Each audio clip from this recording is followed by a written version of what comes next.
Nathan Walls.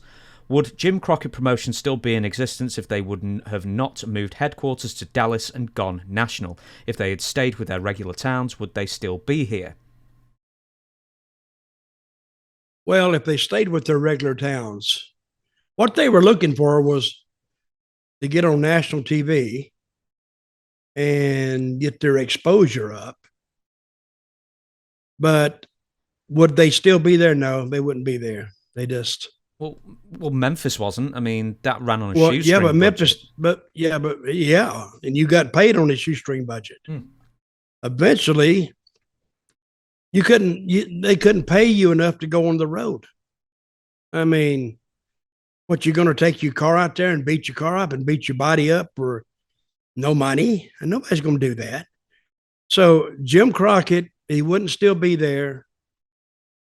I think maybe that what happened when Vince started pushing, and I think they were met, instead of just trying to think about what you needed to do, I think he was met by panic by the promoters, and we got to do this, we got to do that, we got to band together. I think it was almost a panic, a knee-jerk attempt to stop his advancement. Nothing was going to stop that. He was coming, and he had was he on USA then when he started it? Vince was on USA in like '84, I think. So yeah, they were on USA before Jim Crockett started trying to go national. Although they had their own cable set up, and they had their cable, and then Vince bought Georgia in Black Saturday, etc., etc. Okay, if they had stayed on TBS with Turner's support, I think they would have ended up with a lot more than what they ended up with, because they had the exposure. But I think Vince took all the what he was doing. Vince was attacking on two fronts. Not only was he going nationwide, he was taking all the talent too. So, but I think if say Crockett, if they'd have slowed down and tried to be patient and try to weed their way through this, I think, like I said, I don't know if they would still be here, but I think they would have had a lot better chance. What happened to Vince just ends up buying them for a penny on a dollar, basically. He bought they bought their company and all their tape library, I think, for $3 million. Not even that. $2.5 million. The legal fees to buy it was nearly as much as the purchase price. Like the legal fee was like $1.8 million. Basically, they just gave it to him. Yeah. And he got all that library. And there are some libraries basically missing. The Memphis library is missing. Continental, a lot of that's missing. Continental is missing. Los Angeles, a lot of that's missing. What about Portland? A lot of that's missing. And the Memphis one is missing? Because we need to tell this story one day. They had a fly-by-night artist come in and make friends with Lawler named Larry Burton. You've heard about him? We will get to Larry Burton on a future episode, because that's its own huge story. I promise you we will. I promise you I'll write it down.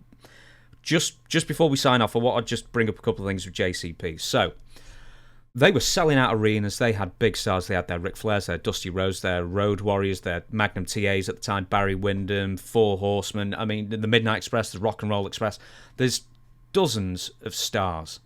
86, 87, you were there as well. You must have seen the arenas packed.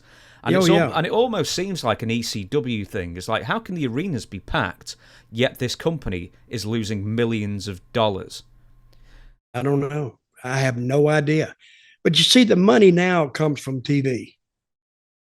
That's what the NFL money comes from. That's what the NBA money comes from. If you're just relying on house show attendance, you're gonna. I don't care how big the house is. Sometimes you can lose money. You could go to Madison Square Garden on a sellout and lose money Mm. because the tickets weren't that expensive, but they rely on that TV money. And that's where they're getting the money from, and the syndication. But back in those days, it was like an unrefined craft or an unrefined art. How do you get this? So, and they were trying to find that out. But before they found it out, Vince found it out. But see, he was in the media capital of the world. He was in New York City, and they all came to him and said, "You have a hell of a product." Of course, he didn't share it with anybody, and damn sure didn't share it with those yahoos down in Charlotte, North Carolina, because I don't know if they would have understood it anyway. But Vince, being the businessman that he is, being in the location he was, being seen by the people that he was being seen by, yeah, I think the cards were laid out long before WCW even closed the doors. Let me add this then. I know there was the pay-per-view wars between like one company would have a pay-per-view and then the other would run a free TV card with top stars, and they do that back and forth. That's why the Royal Rumble was invented, in fact. But there's also Jim Crockett buying up Mid-South for a hugely inflated several million. There's Jim Crockett buying up Florida, which was at the time a dead territory. I know we've told the story that they wanted to send you down there for absolutely no reason. Kidding. And they didn't even tell you what the pay was. But I mean, as far as Jim Crockett himself, or Jim Crockett Jr. himself goes, what else did you know, if anything, of the planes? What else did he spend his money on that just basically was like money was like water through his hands? I have no idea. He didn't have any.